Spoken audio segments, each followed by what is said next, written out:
I would just love to thank my producers, my fellow actors for this prestigious award me today.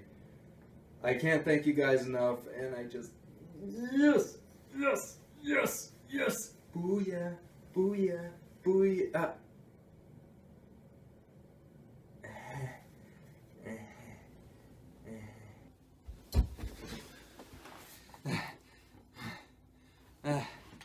Hi people. Just practicing for if I one day win an Oscar. Not very realistic, mind you, but yeah. Anyway, here's something I've been building up for the past month, and that's my top 10 films of 2013. Now, this list is going to be a bit different from what most of you guys have seen over the past years. I'm not going to put it into two separate lists of best and worst because, honestly, I only saw about exactly 8 or 10 films this year, so I can only really do 10 films. So I'm going to do this list ranked from worst down to best. So from 5 up is probably going to be around the worst, 5 down is going to be the best. So keep that in mind. And if I do get a lot of haters and shit, sorry. But anyway, let's get things started now, shall we? Now, let's get this out of the way, shall we? Since I'm putting this 10 to 5 as the worst movies I saw this year. Not particularly bad, just so-so movies that I saw this year. And Oblivion was probably the worst of the movies I saw this year. For the very reason that it was dull. So very dull. I went into this movie not really expecting a lot. I went into it just to be able to spend time with a couple of friends of mine that I hadn't seen in a while, so we thought we'd go get together and go see a movie. And Oblivion was one of the only movies playing at the time that we wanted to see. Or at least that I was willing to see with them. And it was dull. I mean, the whole film, from start to end, it just had such bad pacing. It was extremely dull. I mean, yes, the visuals were incredible to look at, but the dialogue, everything else about it was just so extremely dull. I couldn't really get into it. I mean, it was up to that until the third act, which the third act always is supposed to be exciting, but you need to get people drawn into it a little bit. I mean, the story was interesting, but if they had paced it better, it would have done a better job. And not to mention Tom Cruise. Now, I'm not on the me-hatey Tom Cruise wagon. I mean, I hate his Scientology beliefs, but I think he's a decent enough actor. He was decent enough in this, except for one thing that I could not stand whatsoever. And that was the hammy voiceovers in this movie. They were just so fucking hammy. I could not get used to them at all. You have him talking about this scene, or talking about the Knicks, or what happened like 10 years prior, or what happened to the Earth, and it just came across so hammy. Ugh. And then there was Morgan Freeman. He was probably the highlight of the movie. Thing is, he didn't really show up until the third act. I mean, we saw him here and again throughout the course of the movie, but he didn't really make any lines or have any quotes of dialogue throughout the movie until the third act. And other than that, it was a very forgettable film. I mean, it's a film I do expect one day to be on like FX or something, like a lot of other movies made that are just kind of forgettable, and I'll probably be skipping it. But there was one grave sin. You had Morgan fucking Freeman in the film, and you didn't have him do the voiceovers? That's like having Will Smith have a role that's not charismatic or cool. Oh wait, that was After Earth. I'm glad I didn't see that. But anyway, yeah, pretty dull film. I would give it a skip if I were you guys. I mean, if you wanted in it for just the sci-fi mumbo-jumbo, that might interest you a little bit, but it's not until the third act. Oz the Great and Powerful. Now, Oz was another movie I had no interest in seeing.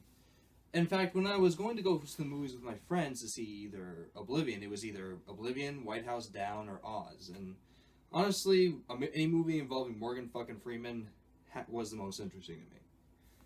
But Oz, it was a good enough movie. It was interesting in some aspects, but I'm not very interested in prequels because regardless of what the prequel might show, you already know what's going to happen. You already know what happens. And this really didn't add it much to the Oz mythology. I mean, I had never read the books. The only thing I knew about the Great Wizard of Oz was the original movie from the 1940s or 30s, wherever.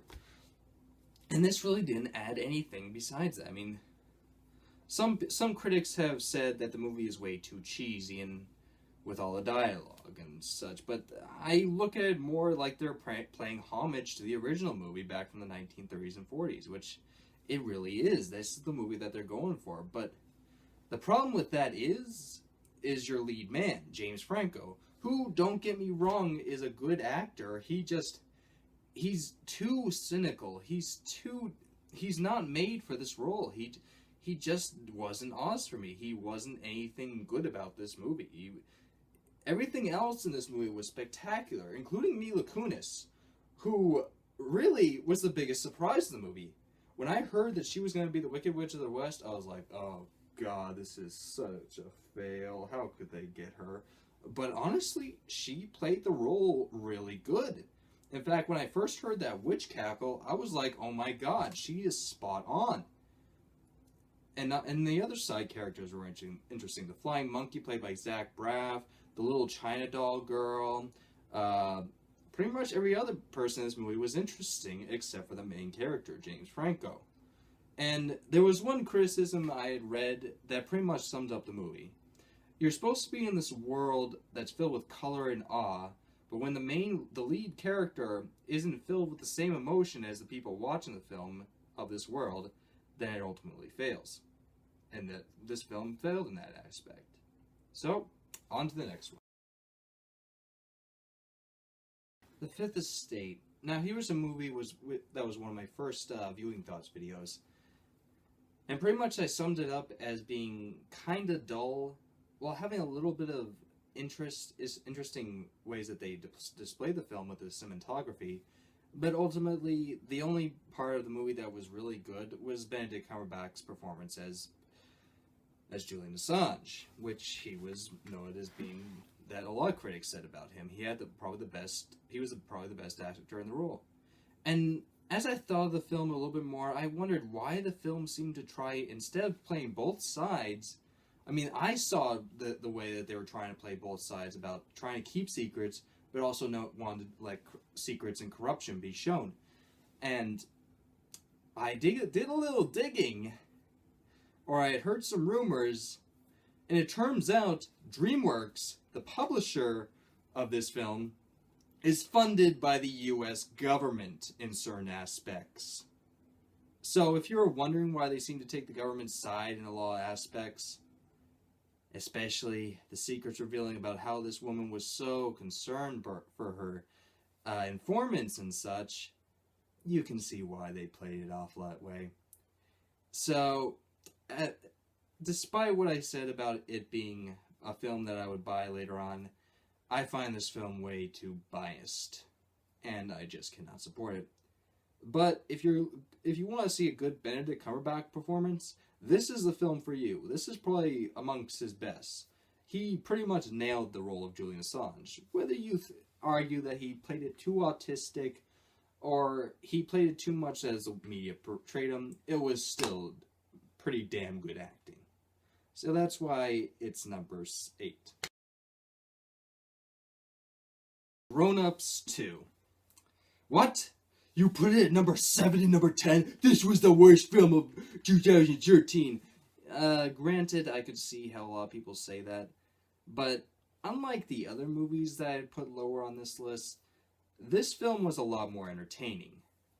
But that was as good as it got. Yeah, because it was truly terrible. Now, granted, I liked the first Grown Ups good enough. I'm not really on the I hate Adam Sandler bandwagon as a lot of movie reviewers.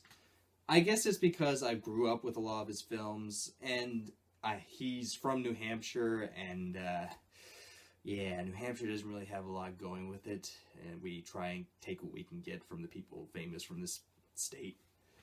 But the reason I like the first one is because it seemed like the characters in the film seemed like my dad and his friends. It seemed like they seemed like people I knew. I could see my dad and his friends having this conversation, or my dad and his or my family members having these conversations, like talking about how we didn't used to say this back in the day, or what our parents would have done back in the day if we had said this. And it was charming that way. I mean, yeah, some of the jokes were okay, were kind of bad, but I liked it. It's still one of the very few films that very few Adam Sandler films that my dad will actually watch and that he actually likes. Yeah, so that has that going for it. But then Grown Ups 2 came along, and despite the first one having its setting in somewhat in reality, this one throws it right out the window. I hated most of this film, but it was entertainingly horrible. I could get angry at this. It was just entertaining to just how bad it was, and that's why it's only this low on the list. The only person who made me consistently laugh throughout this film, who made me laugh multiple times, was Chris Rock. He was the only consistently funny character in this movie. And I think that one of the reasons it's due to is because Chris Rock still does stand up, unlike a lot of these comedians. He still goes out and makes good, funny jokes. And really, the rest of the characters got between dick, poop, jokes, and the misuse of CGI. This was probably the worst use of CGI I had ever seen. The film starts off by having this deer show up in their living room. That's it. There's no build-up. Just, he wakes up, there's a deer, and it urinates on him. So, if you want to see what my reaction throughout this film to some of these so-called funny films, this is it.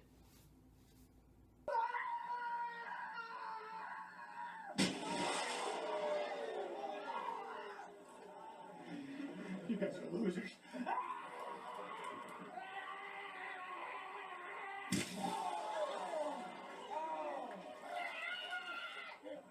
Don't worry, it gets bigger.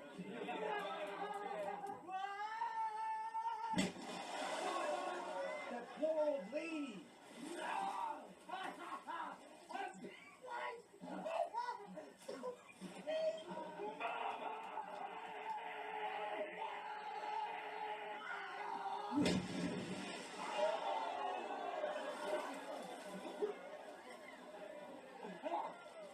I was inside you!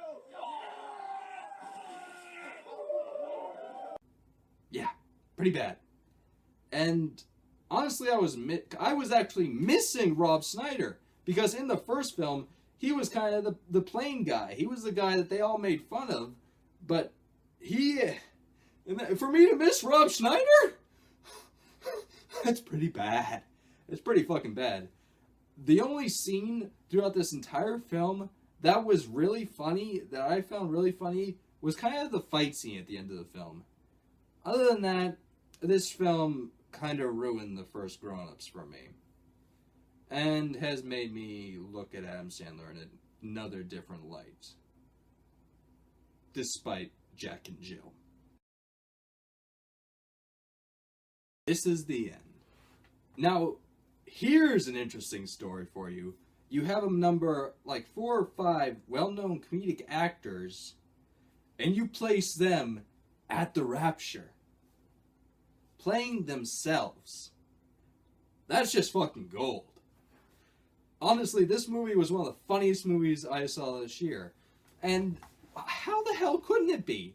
You have James Franco, you got the guy from How to Train Your Dragon, sorry, I can't remember his name.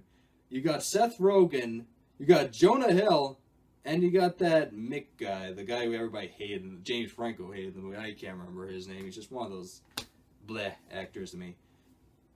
This movie was pure fucking gold. This movie was so fucking hilarious from start to finish. I mean, you have these actors playing overly dramatic versions of themselves, like really, they're making themselves out to be look like even more dicks than they already are. And that's just pure comedy gold. I mean, there's this one scene, spoilers, where Jonah Hill is possessed by the devil. So they're on the bed, they're trying to do an Exorcist parody, and they're going, "The power of Christ compels you. The power of Christ compels you." And they go, Jonah Hill's going, "Does he? Does he really, Jay?" Well, he's possessed, and I couldn't stop fucking laughing. That was just fucking hilarious. Plus, another near the end, you have Channing fucking Tatum dressed as a luchador gimp. That just makes me crack up just thinking about it. The only problem I had throughout this film was its dark tone, which, granted, that's the point. It's supposed to be at the rapture. But honestly, I had a hard time getting over that because I didn't know what was going to happen throughout this film. I didn't know what would happen to this actor or that actor, who would be killed, who wouldn't be killed, how they would actually survive this. And it actually made me think of like existential thoughts to do with religion and stuff. So they laid on the atmosphere way too heavy for me. But having said that, now that I've actually seen the ending to the movie, I can safely say that I'll probably appreciate this movie a second viewing more than the first viewing, because I'll be able to get the jokes more and not have to not think so much about the atmosphere of it being the end of the world. So that's why it's just so low on the list, because of the setting and just how it made me think. But yeah, Channing Tatum as a luchador gimp. You watch now. You watch fucking now. Despicable Me 2. Now, I had not always been a fan of Illumination Entertainment. I thought the first Despicable Me was good enough. I thought it was a decent kids film. There wasn't really anything too insulting about it. The cast was nice, but the only thing that people seemed to rave about were the Minions. The Minions, and the cute little girl said, "It's so fluffy!" But this film actually took it up a notch. I wasn't really interested in this film at all, but lo and behold, I needed at least 2 more films to be able to make this list, so I rented them out of Redbox. The other one was Grown Ups 2, which there was no way I was going to see that in theaters, pay to see that in theaters, and the other was Despicable Me 2. Now, I thought this actually was a good concept. You have this reformed bad guy, and he's coming back and just being good. He's trying to live his life by trying to create jelly and jam for some random reason. But then he gets recruited by this anti-villain league by this other girl, Lucy, or Lisa, I can't remember her main name, played by the woman who plays Lola in the Bugs Bunny cartoon, or from Bridesmaids if you're an adult and haven't really seen the new Looney Tunes show. And she actually is a pretty good actress. I think she has a really good, perky, quirky demeanor that just makes the characters. She's a good character. Well, not really character actor, but she does well enough being herself, and that's a sign of a good actor. If you can play just this one character throughout each medium that you've been in, that's a good sign. And I thought she really showed in this film. The only problems I've ever had with Illumination Entertainment is, oddly enough, their animation. I mean, don't get me wrong, it is gorgeous animation. The problem is, I find it way too colorful. And that's not something you'll hear me say very often, because a lot of time, animation can be kind of dull in certain parts of the film. But in this movie, every single scene, there was bright primary colors. Like, every single scene. I couldn't think of any one scene that didn't have any bright primary colors whatsoever. And honestly, throughout the film, that's good enough if you have it like in one scene to really show off the animation. But throughout the film, just seems like you're pandering to get little kids to watch it instead of just trying to make a good film with decent animation.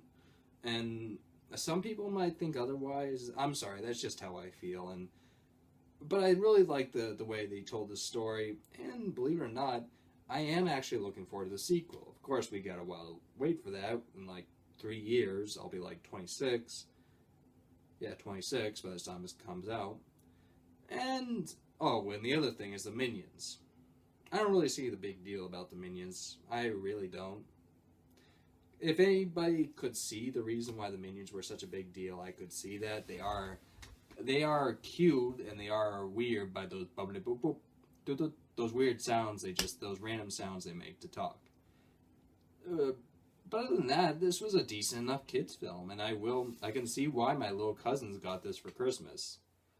But it's not exactly one of the best I've seen, which hence it's why it's so low on the list. Distillation of Smaug. Now, this was another movie that came out of left field for me. One of my friends, Coin, from the Viewing Thoughts video, was really interested in seeing this movie. Like, really interested. He said he could not finish the year without seeing this movie. So, because I wanted to do a Viewing Thoughts and I wanted to go see this movie with him, I researched and I saw the first Hobbit movie from last year. Yes, it took me a while to see it. And it was okay. Yeah. Desolation of Smaug, sorry, I had a little hiccup there, is one of those actually very good sequels. And despite what I've said about a prequel, this movie is a decent enough prequel. I mean, a lot of people complained about how it's cliff note ending, and honestly, I saw no problem with the way it ended. I was actually just happy to have gone up to that point. I had read about certain points in the book. I haven't read the book. I know, it's one of those classics I have to read, but I just wanted to be able to see Smaug himself. I wanted to get to that point in the mountain, and I was happy enough just to have been able to see him, just be able to see what he did, how he was portrayed by Benedict Cumberbatch. Man, this was a really good year for Benedict Cumberbatch. There was like at least 5 or 6 films he was in this year, and this was another good performance. He rocked it as Smaug himself, and this is probably one of the proudest roles he'll probably ever play, is this classic character from a classic novel. But throughout the film, it was okay. It was decent enough. The only parts of the film I really had a problem with was the forced love triangle between that one elf girl, Legolas, and one of the dwarves. And I thought, really? We're gonna do this? And from what I had heard, that was not in the book.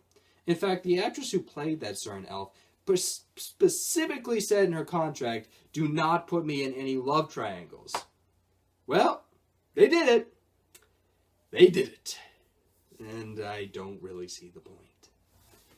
It's just another one of those pointless things to create drama, and yeah. The only time love triangles ever work is when it's played off for comedy. Just like what the Nostalgia Critic has said before, if it's played off for comedy.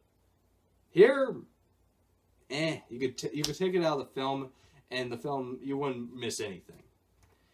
But I was just happy enough to see it up to the point where you meet Smaug, and you get to see the whole fight, which, by the way, was not in the book, from what Coin said, but he was glad that those things were actually included. But it was a decent sequel, and I'm glad I saw it. Here was a movie. This is one of the few films I can safely say do not go by what I said in my Viewing Thoughts videos. From the one I talked about with Coin. After watching this movie again, after listening to the songs over and over again, they are very, very good. Up there with some of the classic Disney songs, or just the movies from the Disney Renaissance back in the 90s when I was growing up. This movie brought me back to my childhood. It made me feel like I was watching some of the classic Disney movies I had watched all through my childhood, like Aladdin, The Little Mermaid, the movies from some of the 60s and 70s. It was a really good Disney flick. I mean, you have the characters Elsa and Anna, sisters. You don't usually see that in a Disney movie. A Disney movie where they usually look at sister love, at the way they portray sisters or siblings in general. The only other film I can think of that really portrayed siblings was Lilo and Stitch, another really good approach to that type of genre. But this film brought me back to Disney and made me love Disney again in the biggest way. I mean, we have Do You Want to Build a Snowman? You have a bit of a fixer-upper. You have First Time in Forever. And of course, the coup de grace, Let It Go. the movie that is sure to win a Grammy and sure to win an Oscar just for that song alone. This movie is what some people are calling the beginning of the second Disney Renaissance, and I can see why.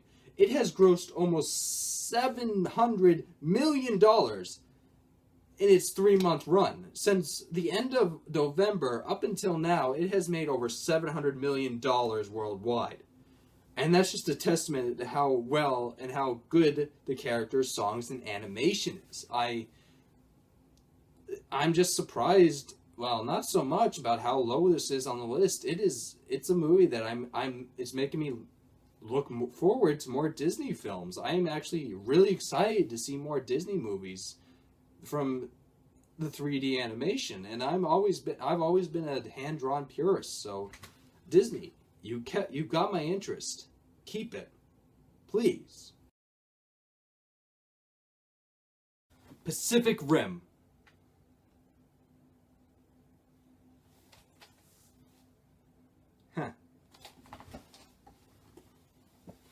Pacific Rim. This was a movie that also came right out of left field. I mean, I'd heard rumors about it from Guillermo del Toro and how people were comparing it to Transformers right from the get-go, right in development stages. But then I started seeing the reviews. And then I saw it. This movie was really good. I mean, what's not there to love? You got giant monsters. You got giant fucking robots punching giant monsters. You got this end of the world. So you got people mind melding, which really didn't really seem to have any point. Whatever. You got robots punching giant monsters, firing these laser beams. Pew, pew, pew. Punch, punch, punch. Ah! You got all these. You got.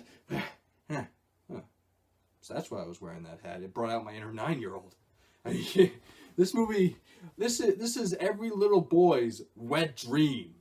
You got giant robots, giant monsters, giant robots punching giant monsters. Oh man, I'm just repeating it over and over again, aren't I? And honestly, the only weak part about this movie was its plot. Yeah, I've said that before with a lot of films. But really, this film, its plot was really stupid. But it was enjoyably stupid. It was probably what I had heard on Honest Trailers. It was the most dumb, awesome movie ever made, or the most awesome, dumb movie ever made. And both are true. This is just one of those movies that you don't really have to think too much about, and just enjoy what you're watching. It's just that much fun. And that's... Go see it. Go rent it. This is the first movie in 10 fucking years that has made me go out and see it twice. 10 years, I see it twice in 3D because I just had to see these things in the huge, big screen 3D glasses. I just had to see that again. And I really do hope that this is one of those films they play in the future in movie theaters again, because honestly, I'd pay out the ass to see that. Well, maybe not out the ass, but I'd see it multiple times. So, go see Pacific Rim. Go rent it. Watch. You will not be disappointed. I know what most of you are thinking. What? Pacific Rim isn't your #1 film? Well, in all honesty, all joking aside, my favorite film to come out this past year is Saving Mr. Banks. Now, I didn't really talk about this on any social media. I didn't talk about it on Twitter. I didn't talk about it on Facebook. Well, maybe a little bit here and there, but honestly, this was my favorite film to come out 2013. But let me tell you why. Now, here's a film where they're talking about the story about P.L. Travers, the author of Mary Poppins, and how Walt Disney is trying to get the rights off of her, so he brings her to Hollywood after years and years of asking her to come and approve the rights so he can actually make the film. So she comes after her agent tells her she's running out of money, and from there, we see everything about pretty much everything about how the developmental stage of the whole film was planned out. We see the scenes, we see how they write the songs where the Sherman Brothers, which honestly I absolutely loved. I love that we're seeing a film where they're talking about one well-known film, not from the sets, not from the actors, but just the developmental side and how these movies are actually made behind closed doors.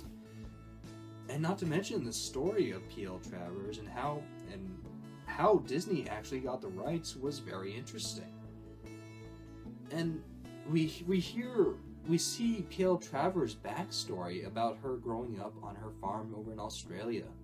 Back then, she wasn't known as P.L. Travers. She was known as I forget her real name, but we see how she had to grow up with an alcoholic father who was quite an imaginative man. He loved his daughters to death, but he seemed to only love them as much as he loved alcohol, and that destroyed her.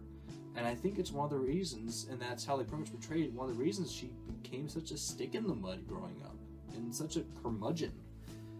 But one of the biggest surprises of this entire film was Tom Hanks as Disney. I saw the trailers for this movie back in like October, and I thought, I don't see it. But right from the first scene you see Hanks as Disney, you're like, oh my god, that's Disney. That's him. And that's just a testament to Hanks' acting. He can portray this character right down to a T. He plays Disney not only as the fun-loving man-child that he was, but also the practical businessman who always gets what he wants. And that's a true testament. He was able to portray this character so well. And we saw Disney, not as we would have seen as kids, but just we would see him as head of Disney. He was smart, he was conniving, he knew how to play people in a way, but still come off as a guy who legitimately loves what he does and still loves entertaining people. Like one scene, P.L. Travers and him are in Disneyland, and there's so many people walking by and going, "Oh my God, it's Walt Disney! Can you sign this and sign this?" And he has these pre-signed autographs for these people, and I'm thinking that's Disney. He was smart, but he was also a businessman. He was fun-loving, but he knew there was stuff that he couldn't do all the time. And really, this movie was just a joy. It made me, out of all the films I saw this entire year, no film made me feel such a mix of emotions quite like Saving Mr. Banks. And I just absolutely loved it. I loved the characters, I loved the actors, I loved Emma Thompson as P.L. Travers, I loved Tom Hanks as Disney, and I loved the little touches they put out through the film. Like, you'll see, the first time we ever see Walt Disney, besides the little TV scene you see in the beginning, you hear him around the corner, and he's coughing up a storm. And for those who can't remember, Walt Disney died of lung cancer from his incessant smoking. Like, he was known as a chain smoker, and that's what eventually killed him, was lung cancer due to that. So the fact that they included that in the film, they showed him smoking, you saw him coughing, the first time you see him around the corner, you can hear him coughing. You hear him swear, you hear him, I never thought I would see this in a Disney film, them portray Disney this way as what he really was, human. But I am so glad they did. I am so glad they did it this way. And it's just those little touches that make this film all the more lovable. And there's one scene that many people might have missed, but I saw right off the bat. There's one scene where P.L. Travers is talking to Disney, and right in back of Disney, there's a map of Florida. And that to me was the Florida Project, because those who aren't familiar with the history behind Disney, back in the early 1960s, he was planning what they called the Florida Project, which would eventually become Walt Disney World, after he died, of course. But it was just those little touches that I loved that they put in this film. They made it as realistic as they could, and they put so many little Easter eggs in the background. And the songs were were greatly redone. The "Let's Go Fly a Kite" scene, and also another one of those little touches I love. There's one scene where Walt Disney is just exhausted because P.L. Travers is just she doesn't want to give over the rights, so he goes up to the Sherman Brothers, and one of the Sherman Brothers is playing the "Feed the Bird" song, which, for those of you who aren't history buffs, that was Walt Disney's favorite song in Mary Poppins, and the fact that they put that in there and his reaction to hearing it was just another scene that I absolutely loved.